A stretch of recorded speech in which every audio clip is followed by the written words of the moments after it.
1931, a year of uneasy contrasts.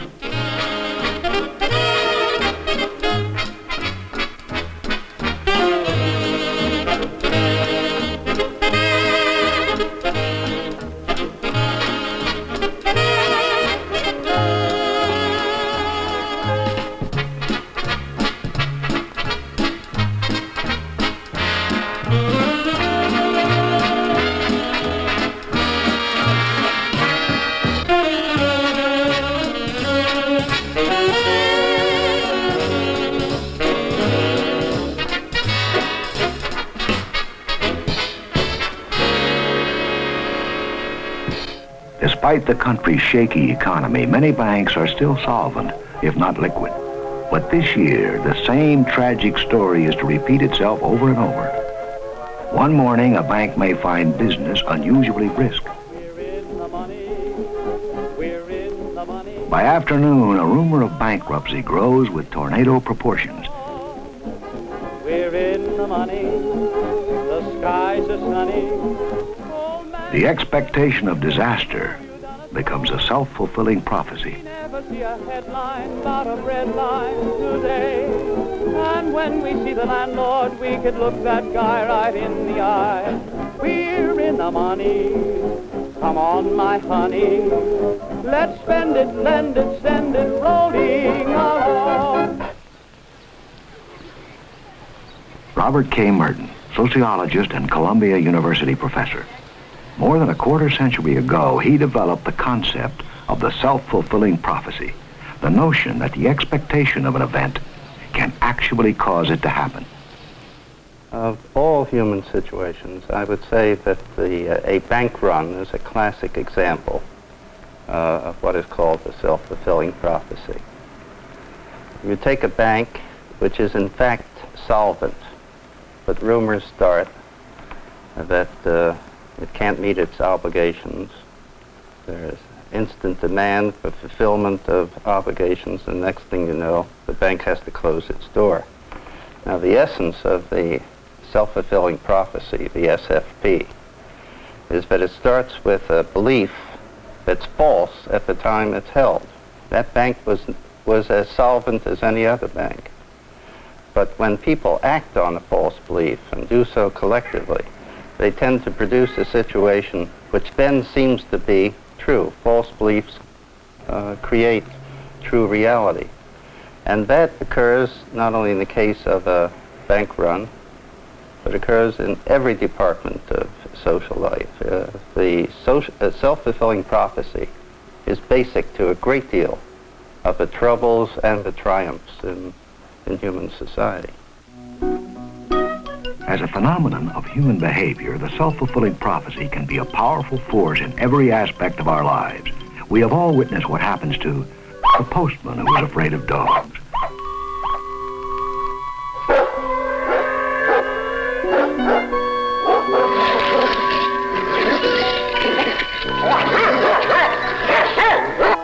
The psychosomatic patient who is prescribed placebo pills. Believe me, this will make you feel much better.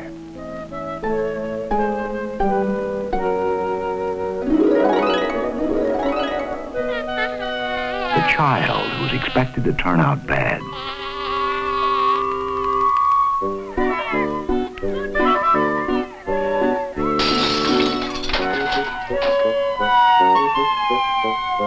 I've always told you you'd turn out no good. Now you've done it.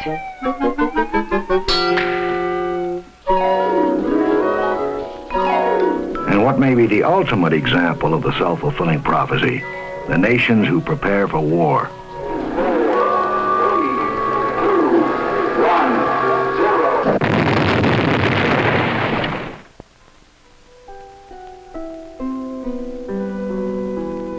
The idea that one person's expectation can influence the behavior of another has its roots in ancient wisdom.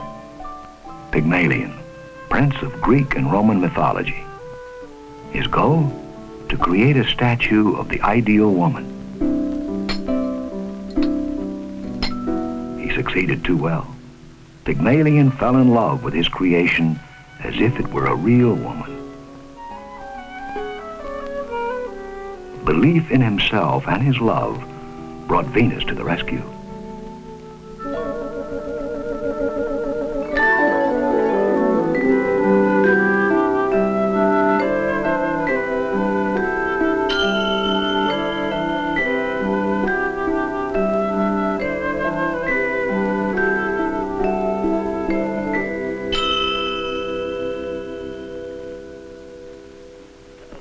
Mind his own business and leave a poor girl to mind her own business. Woman, cease this detestable brutal. 2,000 years later, another Pygmalion, Professor Henry Higgins, believed he could create something much more difficult, a duchess out of a flower girl. Remember that you're a human being with a soul, with a divine gift of articulate speech, and that your language is the language of Milton, Shakespeare, and the Bible.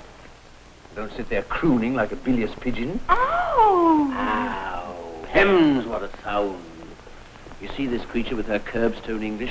The English that will keep her in the gutter for the rest of her days? Well, sir, in 3 months I could pass her off as a duchess at an ambassador's reception. No. Yes, I could even get her a job as a lady's maid or a shop assistant, which requires better English. You mean you could make me? Yes, you squashed cabbage leaf. You disgrace to the noble architecture of these columns. You incarnate insult to the English language. I could pass you off as the Queen of Sheba. Ah, like father. E. E, as in machine.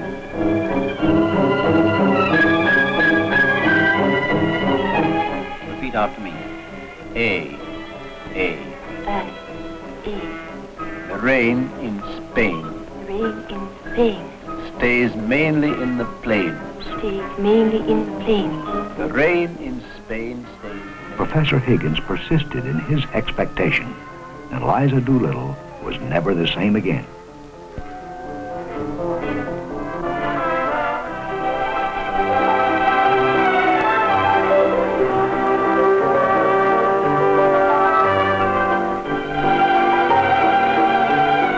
What do you say, Professor?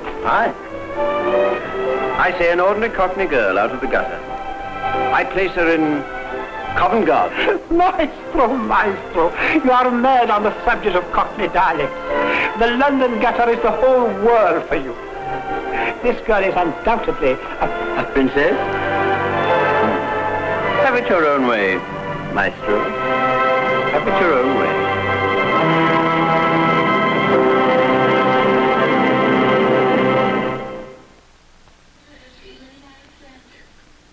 Unlike the Pygmalion stories of mythology and literature, Sweeney's miracle actually happened. George Johnson, poorly educated hospital janitor from the South, when segregation was still a fact, if not a law. Good morning, George. Oh, morning, Dr. Sweeney. How you doing? Pretty well. George, I got a little project. Dr. James Sweeney, professor of industrial management and director of the Tulane University Biomedical Computer Center. How would you like to be a computer operator? Oh, Doc, you know I don't know nothing about them computers. Besides, the only black faces I ever see down there are the ones that are doing the cleaning up. Yeah, well, maybe it's Like the other Pygmalions, Professor Sweeney's expectation began with a belief in his own ability. Even got past high school. Now, don't worry about that, George. I know I can teach you everything you need to know. Well, if you think I can do it, I'll give it a try.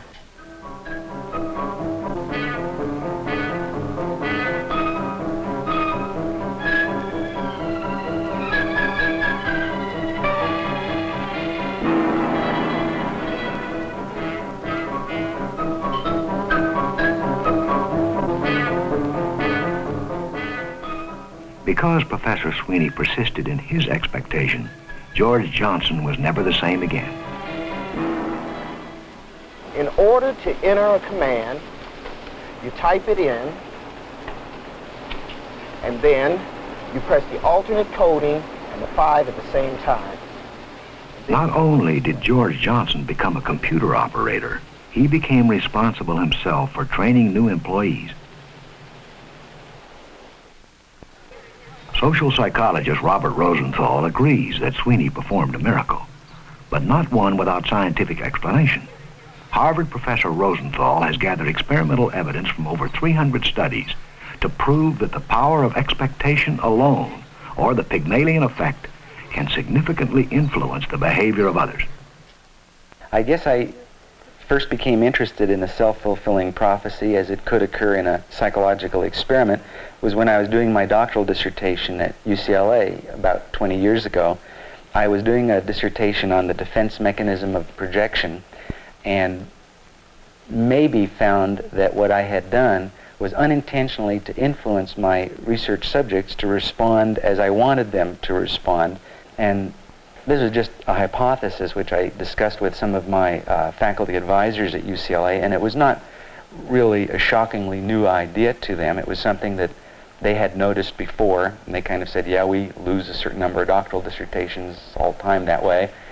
But apparently it hadn't been systematically investigated, and that's really how I began to study the effect for the purpose of learning more specifically about it. Today we're going to be talking in his study of Pygmalion in the classroom, Rosenthal told each teacher in a typical elementary school that a special test had designated 20% of her students as intellectual bloomers. He assured her that these pupils, on their own, would show remarkable gains in intelligence in the next 8 months. Of course, the children had really been chosen at random. At that point, the only difference between them and their classmates was in the mind of the teacher. Looks very nice. Very, very interesting.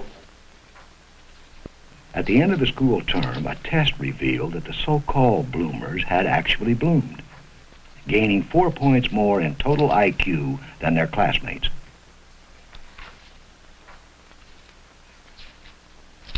Probably the most surprising result of the Pygmalion experiment had to do with teachers' perceptions of the kids. If the kids were in the experimental group, the more they gained in IQ, the more the teachers liked them, or the more favorably they rated them. If the kids were in the control group where no special gains had been expected, and especially if they were in the slow track, then the more they gained in IQ, the less favorably they were seen by the teachers, not just on intellectual variables, but also on social and emotional type variables as well. So it seems almost as though there might be some hazards to unpredicted, unexpected intellectual development.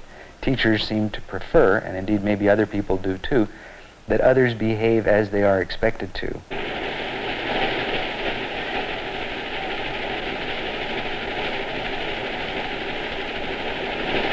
From schoolroom to factory, student to worker, teacher to manager, the application of the Pygmalion effect to management has profound implications and consequences.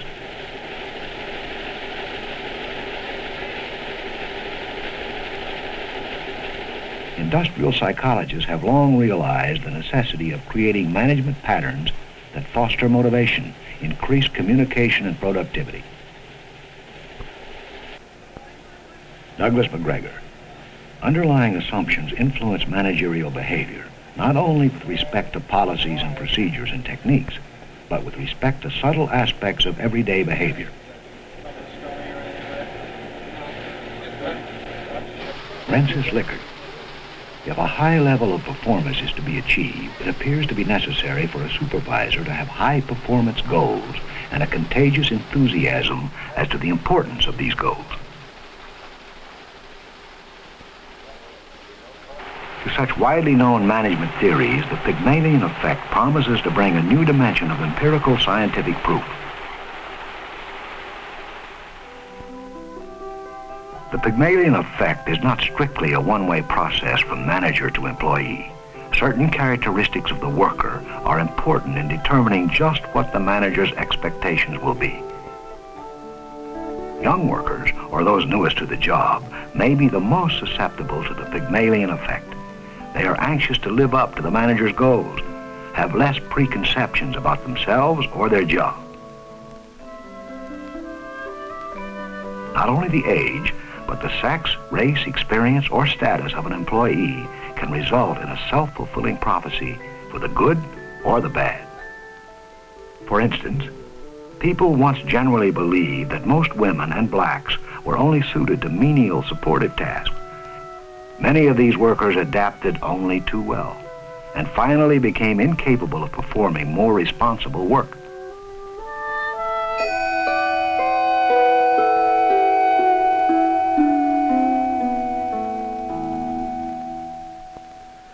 In the case of discrimination, then, the self-fulfilling prophecy creates a great personal problem for each individual subject to it. If a black is hired, he doesn't know whether it's because he can do the job or because he's a black. If a black is fired, he doesn't know it's because he couldn't do the job or because he's a black. There's always the haunting presence of the question, who am I and why am I being treated the way I am? If negative expectations can result in low performance, discrimination, and even hardcore unemployment, is it possible that positive expectations may reverse the process? At a vocational training center for the hardcore unemployed, an experimenter, Dr. Albert King, told a welding instructor that 5 of his trainees had an exceptionally high aptitude for welding. In reality, of course, the 5 men had been chosen at random. During the 6-month course, however, these high aptitude personnel, or HAPs as they grew to be called, changed their behavior significantly. They were absent fewer times than the control group. They learned the fundamentals of welding in a little more than half the time. They scored 10 points higher on a comprehensive welding test. That's okay. Let it flatten out just a little bit more for you. The experimenter also asked the class to rate itself. Without exception, each trainee singled out the HAPs as those he would most prefer to work and be with.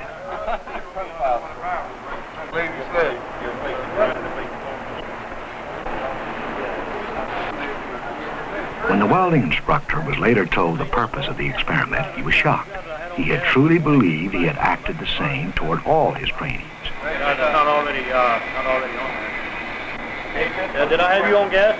Yet the instructor's expectation was the only independent variable in the experiment. Knowingly or not, his beliefs had somehow influenced the HAP's performance through a self-fulfilling prophecy. Nobody really knows why there is such a thing as the self-fulfilling prophecy, but it's possible that it's had some evolutionary significance. If we think about a caveman who may be encountering a saber-toothed tiger, well, it was a matter of life or death for him to be able to predict. And so ultimately, perhaps accurate predictions became to be prized in and of themselves. There's something funny about people. In a sense, they just don't like to be wrong. They don't like to be unable to predict outcomes. It makes them feel very insecure, and that's probably led to the development of magic and religion and science and the self-fulfilling prophecy as well. How one person's expectations actually influence another's performance may be yet more difficult to define. Something has to take place between worker and manager.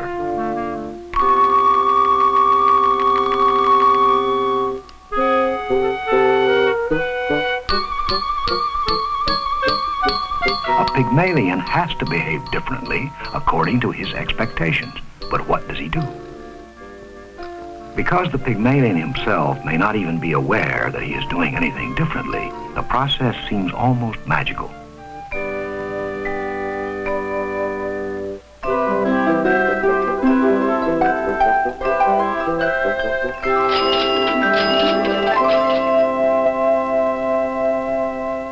The self-fulfilling prophecy doesn't operate by magic. There are definite social, psychological processes involved, but it does not have to do with the popular view of the power of positive thinking, that you only have to believe things in order to make them come true. It's much more complex than that.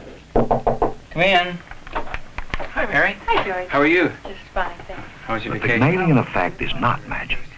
From a study of over 30 experiments, Robert Rosenthal and his colleagues have evolved the 4-factor theory of how expectations may be transmitted through very specific behavior.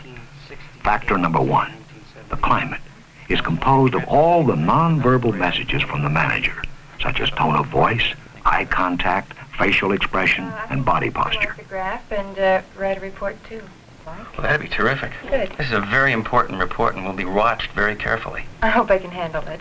Mary, I know your work and you'll do your best. Come in. Oh, hi. How was your vacation? It was very nice. What we have here is, As with all four factors, the climate can communicate negative as well as positive expectations. You'll notice that the green and blue lines are incomplete, and I would appreciate it if you do a little research and get some additional figures. So it's an assignment that will be carefully watched. I hope I can handle it. I know your work, and you'll do your best. Miss Spencer, what is this word here? The second factor is feedback. Depending on what a manager expects of a subordinate, he will give her more or less response. And I think Section 7 is a little hazy. If you would go over that again and I think rewrite it would be a good idea. 7? Right. Miss Spencer, would you get me Jim Davis of Home Environmental Products Division? Mary, here's your report. I thought it was very interesting reading. Especially Section 4, where you touch on one of the problems this company's had for some years. However, I would like to go over the last section if I could. I think it could use a little bit more work to get it right on target. Jim, this is Ragdale. Right. Would you get me... The third way a manager can convey his positive or negative expectations is through the amount of input or information he gives to the worker. That's all, Mary. You can go. Just do Section 7 over again. Yes, sir, I will, but you haven't told me how you want it done, or what you want. I don't have time to discuss it right now. I'm sure if you reread it, you'll discover what's wrong. Let me tell you about Section 7, Mary. I think if you read this report, you'll find some of the questions that I think may be occurring to you when you do Section 7 may be solved. And I've got some cross-reference material here that if you check this out, I think all your problems will be taken care of. And if you have any questions, don't hesitate to call. I won't, thanks. So I think we'll take about 30% The more. output, or lack of it, a manager encourages from a worker is the fourth factor in how expectations can influence behavior. Mary, I told you that's all for now. Yes, sir, but I'd like to put in a bid now for the Evans report. As soon as I finish this report, I would like you to consider me for it. We'll have to discuss that later. I don't know if you can handle it. Mary, after you finish this report, I'd like you to work with me on the Evans report. It's a little bit longer, and I know it means more hours, but I think it's more of a challenge to you, and I think you can do it. Well, thank you. I'd like to try. Washington, D.C., the Sterling Institute. Dr. J. Sterling Livingston, president and former professor at Harvard Business School, believes that every manager should learn to become a positive Pygmalion. Well, manipulation is a dirty word, but the job of a manager is to influence his subordinates, and he does influence them either positively or negatively. And our objective is to make sure that his influences are positive and create benefits rather than negative and create disadvantages. The self-fulfilling prophecy concept, of course, is a theory. It's a theoretical concept. And we wouldn't be using it in the seminars if we hadn't done a lot of research in industry and seen it work. All of the case examples we use in our seminars are collected from actual experiences in companies where a manager's high expectations lead to high performance or low expectations lead to low performance and typically termination. John has described essentially the difference between the high performers and the low performers in his organization around the notion of their motivation. What, John, if I may pursue this for a moment, what's likely to happen to the people at the bottom of the list? Well, they just won't stay in management, really, in the long run. They'll either leave voluntarily, or they'll get fired, really. So you might let them go. Now, John, I'm going to embarrass you a bit, if you don't mind. What does this say about your expectations with respect to their performance?